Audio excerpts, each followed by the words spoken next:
All right, I'm under a Dodge 3500 Sprinter or Mercedes-Benz, and I'm working on this transmission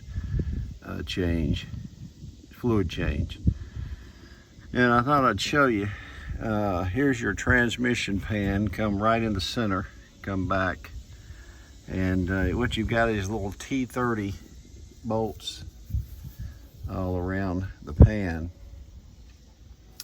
And you got a 5mm hex here, and I still have not been able to break that yet, so I'm going to have to work on that. But I also find that the wonderful engineering, these bolts, some of them are right here at cross members, and to get these back ones out in such a tight space, the easiest way to do it is to get you a little T30.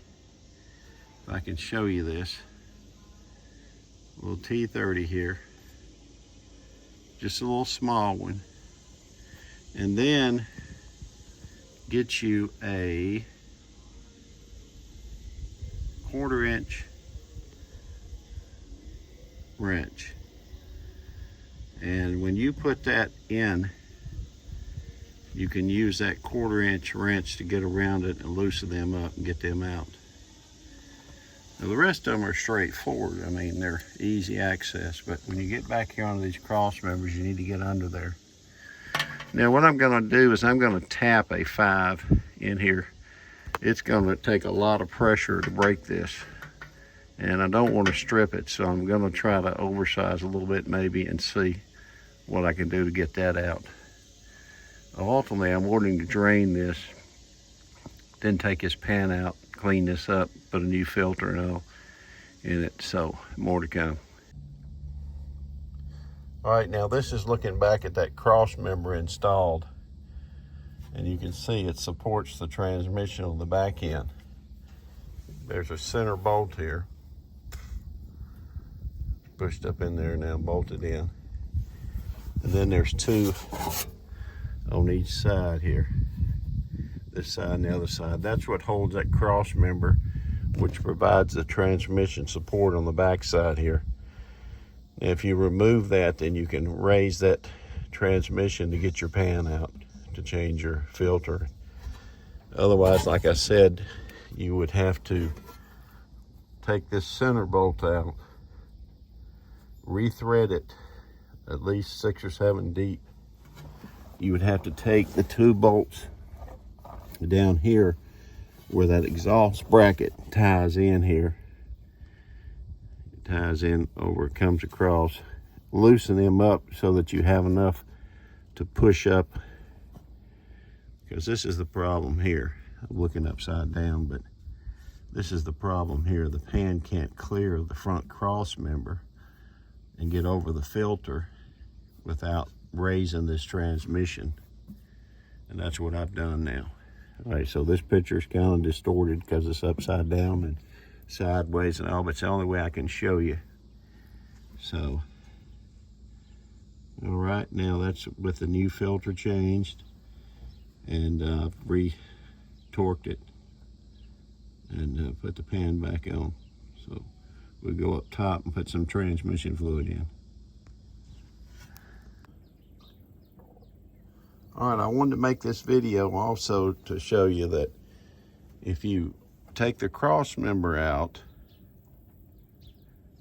then you can easily jack up the transmission here. You can see I have a bottle jack that helps you to get that pan out. Now, alternatively, if you don't want to take the cross member out, which is not that difficult actually, there's a center bolt here, and then there's 2 on each side here and 2 over here, and you can see I put anti-seize on them.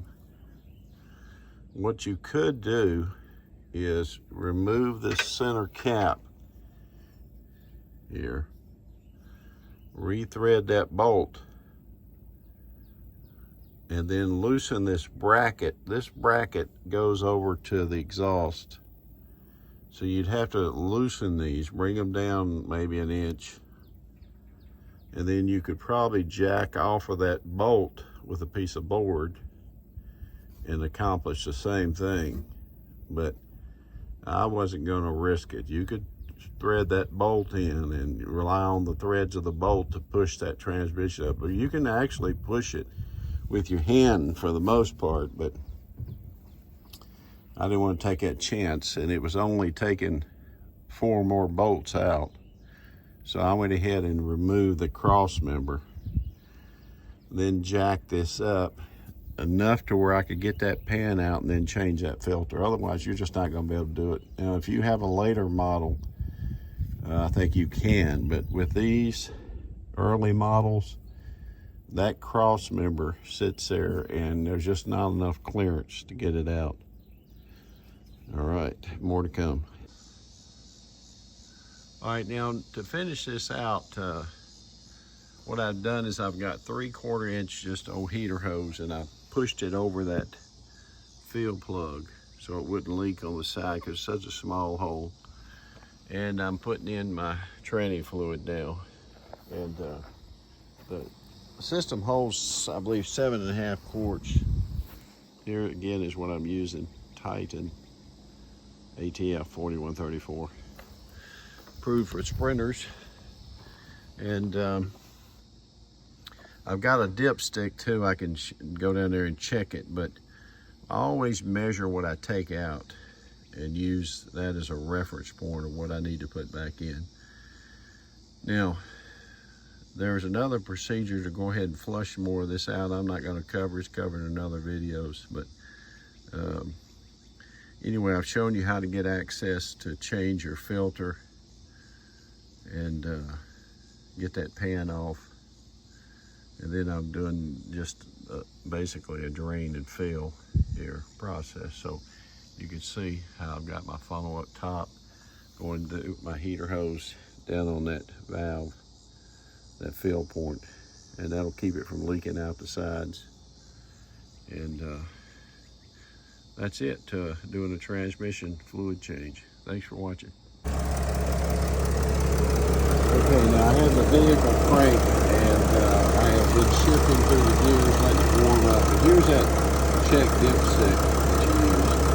Now, when you push the dipstick down in, you're going to still have about 3 inches. It'll bottom out, you'll still have 3 inches of dipstick on the handle side. So don't shove it all the way down in there. You'll have to leave it about 3 inches up. And then your cold mark is down here between the bottom. And after it's warmed up, it'll be up at the upper level, between the hash marks on your dipstick. So I've done it with cold. I check it with cold down, warming the engine up. I'm just going to do a check with it warm, and I'm going to call this another job complete. So remember, these don't come with dipsticks, so you have to buy a dipstick. There's a little cap that you remove. I'll show you here. It has a safety feature on it too. Not a safety, but a clip, I guess you call it, right there. Now when you break that, you have to kind of break the top of that off and then push that down, and then this will pull off. And that's how you fill and check the transmission. Now when you buy a new filter, it'll come with a new pin. Let me show you. Here's the filter box, and inside the filter box, I'll show you here, there'll be a new locking pin that you can put back into that cap, or you can reuse your other one. You broke the top off, you can still reuse it. What you do is, once you install it, push your little pin back up. You'll just be missing the top portion. Or if you got a new one like I do, just go ahead and replace that with your new one. So it's just a little locking pin that holds that down in place. Okay, that's it. Thanks for watching, everybody. All right, I do want to clarify something too. Depending on the dipstick that you buy and the model that you have, notice on mine it says the dipstick will protrude from the fill tube approximately 3 inches when inserted. On the 2002 to 2006 models, the dipstick will not protrude on the 2007 to 2010 models. So Mine's an 07, so in fact, this dipstick, you do insert it all the way. So pay attention to whichever dipstick you buy and based on the model year that you have.